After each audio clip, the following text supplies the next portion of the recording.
South Africa, with such a tumultuous history, a violent history, right? Crimes against humanity, a country with such a checkered past, right? It's F.W. de Klerk, both Mandela, serious stuff went down there. And that isolation, I think, from the world takes a toll on so many different, of course, wine probably being one of the least important, because it's a luxury, right? But still, I mean, think about the isolation from the global kind of just, commerce, right? I mean, I would imagine that they weren't so involved in winemaking or anything, any kind of global commerce. Disjointed from the world, right? I think that's disjointed from themselves. Yeah, I don't know much about it, but I can only imagine that this would take a massive toll on industry, and in today's respect, the wine industry. Very sobering, but I think they're on their Let's see if they're on my back. Recovery. Yeah. What is up, Watch fam, and welcome to Liquor Run. Happy Friday. I am Christian from Theo and Harris, and you are Rolly, the magician from Theo and Harris.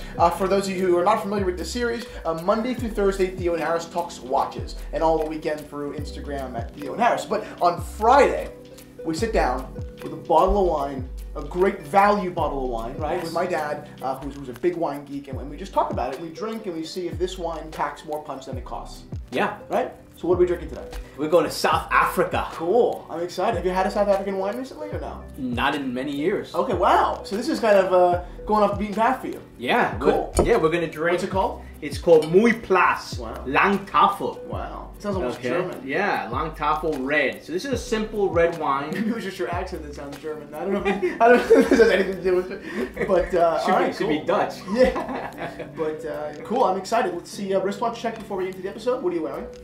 I'm wearing my gold DJ. Killer watch. I love it on that strap too. The strap really kills it. It's like gloss alligator makes it look strap, fantastic. Right? Wow, that strap looks. It's just a rich watch, Super jealous. I am wearing another Rolex, one that you wouldn't even relate to that. And the fact that these two are brothers is kind of funny. So it has, what's really cool, is a California dial, right? So it's Roman numerals on top and Arabic numerals on the bottom. It has Mercedes hands. Now these hands are not original. They're original hands, but they've been repainted.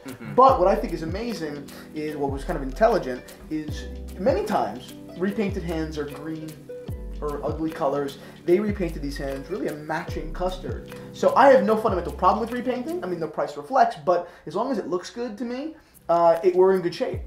So anyway, I love this watch. I think you like it too. Right? I like it. Small, but really nice. Very pretty. So anyway, let's get into Liquor Run. So we've gotten some requests for South African wines. Yeah, and we haven't fulfilled that yet. And we haven't fulfilled that, but today we're doing that. We're going to try some South African wines. Let me just start by saying that South Africa produces some excellent wines. Obviously, there was a lot of political unrest, right? A lot of crimes against humanity that took place for many years, apartheid, and so South Africa was really closed to the rest of the world. Specifically from the wine industry. At the closing of, or the finality of apartheid, South Africa began to open up its borders and to start, so there was a commerce. Right. The wine commerce began. Things began to flourish. Right? And you heard the same thing many weeks ago, many months ago. I talked about that with Spain, where Franco and his regime kept everything tight, and what resulted in that? Quality suffered. Yeah. So I'm looking forward to trying this wine. Let's open it up. Another screw cap. Back to back. I like the bottling too. Actually, yeah. It's quite nice. Lang Tafel means long table. Okay. That's the logo. That's really cool. I like that. So we'll talk a little bit more about the winery and. But let's see what. Love it. Let's do it. So let's start with color. Let's do it. There's not. I mean, I can't even see through it. Yeah, this is really dark. Because of the Cabernet. This wine is 90% Cabernet Sauvignon and 9% Pinotage. Okay. Pinotage is a cross between Pinot Noir and Sanso. Okay. So it's not a hybrid. It's a cross of two varietals, of two classic varietals, of French varietals. And it was created in 1925 by an academic guy, a research scientist at Stellenbosch University. And so it's had some very mixed success. Okay. Some people have said that it's a horribly tasting grape. Okay. You know, like it may taste like paint or smells like paint, rusty nails. But some people disagree. Then some disagree. Let's see what happens now. Cool, let's do it. Let's just give it a little bit of a swirl here. Just open up some aromas and. So to me, classic Cabernet. Average rank. Yeah, it's okay. Oh, it's okay. that's all. It's okay. Hold on to your thought. Classic Cabernet. It's got that real dark cherry, real black berry fruit. Even a touch of like smokiness. That's probably because of the Cabernet. Maybe even the way that this wine is aged in barrel. Yeah. Okay. So, but 100%, you know, classic sense. Even a little bit like cedar box, like when you're holding the cedar box and you hold cigars. Yeah. Yeah, it has a little bit of that. So now we're gonna. I tried it. I'll tell you, you're right. I mean, this tastes really. If you can imagine, like you said, if you took a handful of berries, smoked them, put them in your mouth, and then absolutely full of just juice. Boy. And it's alcoholic too. I mean, yeah, but you know what though? But consider having some of those California Cabernets that are almost jammy fruit. This is not like that. No question. This is very bright. Yep. This is a real pleasant surprise. Fresh, like I said, fresh berries in your mouth. Yeah. I think the smoke, you were right though. Yeah.